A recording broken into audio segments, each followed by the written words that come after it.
Question 11 करते हैं. Point P3,4 is reflected to P dash.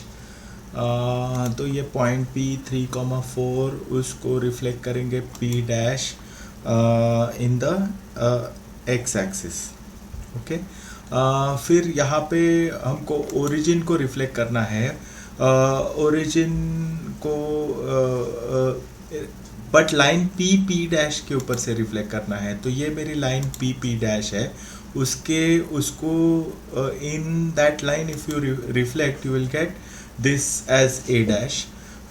तो ये मेरी सिचुएशन है. अब उन्होंने पूछा है कि length of segment P dash. तो length of segment P dash would be, तो ये 8 सेंटीमीटर्स है. यहाँ पे दिखेगा. And length of segment A dash है. तो वो तो कोऑर्डिनेट एक्सिस पे दिख रहा है डायरेक्टली 6 सेंटीमीटर्स. तो that is done. Now perimeter of quadrilateral P dash A dash है. तो उसको पहले मैं प्लॉट करता हूँ पॉलीगॉन को. So obviously you will see that it's a rhombus. Now ये रोम्बस की side is 5. How did I calculate 5? तो यहाँ पे you would see that this is 3 centimetre and this is 4 centimetre. मतलब अगर ये जो पॉइंट M यहाँ पे कंसिडर करेंगे तो 3 है. पाइथागोरस थ्योरम से ये 5 आएगा. ये रोम्बस है. तो perimeter of rhombus would be 4 into 5 which is 20. Fourth वाले में पूछा है कि the geometrical name of the figure P dash A dash. तो वो पहले ही मैंने मेंशन कर दिया है कि geometrical name is the rhombus. Question number 12 करते हैं. A1,1 B5,1 C4,2 and D2,2 are vertices of a quadrilateral. तो स्टार्ट ऑफ करते हैं. A1,1 B5,1 C4,2 D ये और इसका ये polygon.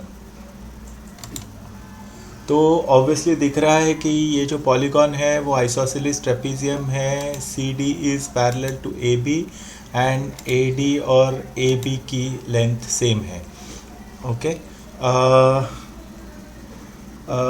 ABCD are reflected in the origin on to A dash B dash C dash and D dash respectively. तो A dash को reflect करते हैं, P डैश को रिफ्लेक्ट करते हैं, C डैश को रिफ्लेक्ट करते हैं और D डैश को रिफ्लेक्ट करते हैं.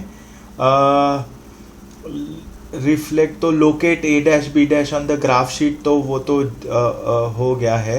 राइट देयर कोऑर्डिनेट्स वो भी हो गया है. फिर जैसे वो पॉलीगॉन है तो गुड मैनर्स के हम उसका पॉलीगॉन भी बना देंगे. तो अभी पूछा गया है कि are A dash and D dash collinear. तो DA तो कोलिनियर है, D dash A dash collinear है. अब हमको देखना है कि A डैश अगर मिलती है तो हम लोग सही हैं. अगर A डैश में कुछ प्रॉब्लम होता है, बेंड मिलता है लाइन में, तो वो कोलिनियर नहीं है. तो एज यू कैन सी मेरी लाइन बन गई है और वो कोलिनियर हैं. So D dash A dash D are collinear because we get a straight line.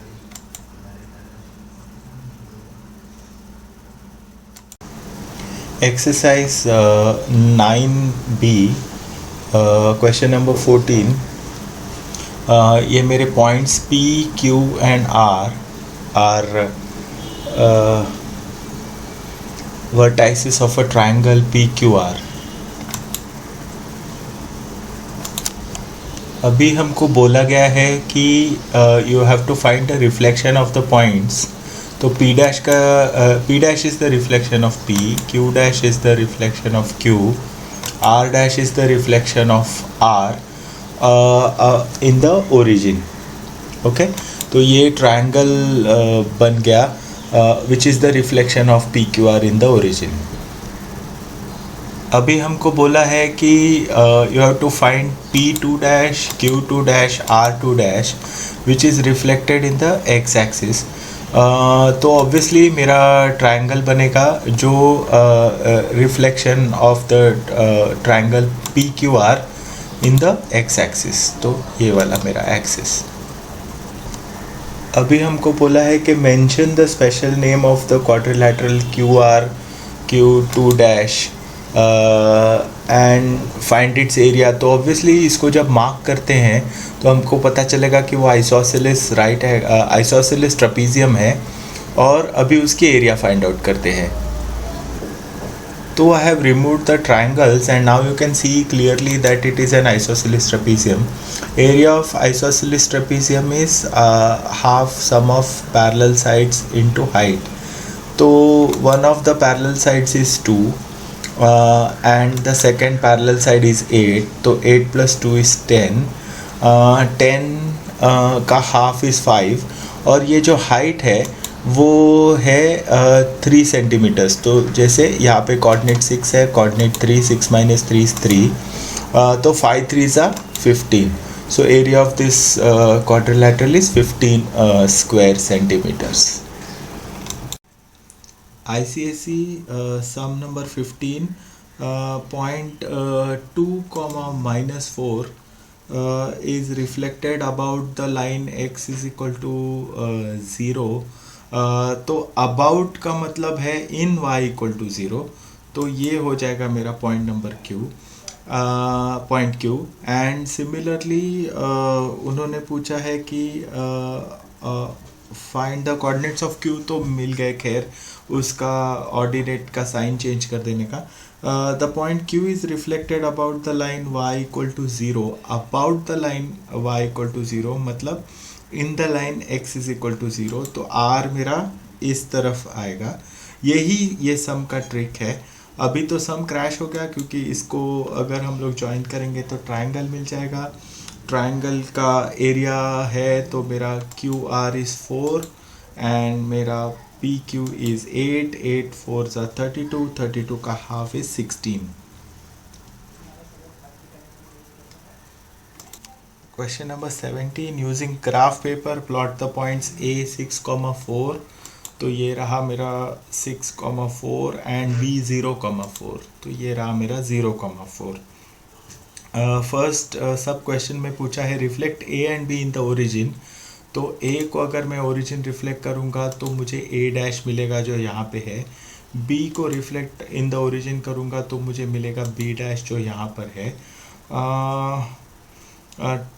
उसके कोऑर्डिनेट्स लिखने हैं तो A डैश के कोऑर्डिनेट्स वुड बिकम -6 -4 क्योंकि उसके साइन चेंज हो जाएगी, +6 +4 का -6 -4, और 0,4 के कोऑर्डिनेट चेंज हो जाएंगे 0, -4। State the geometrical name of the figure. तो अगर मैं फिगर ज्वाइन करूँ तो दिख रहा है क्लियरली कि वो पैरेललोग्राम है, AB parallel to A dash B dash and of course AB dash parallel to BA dash।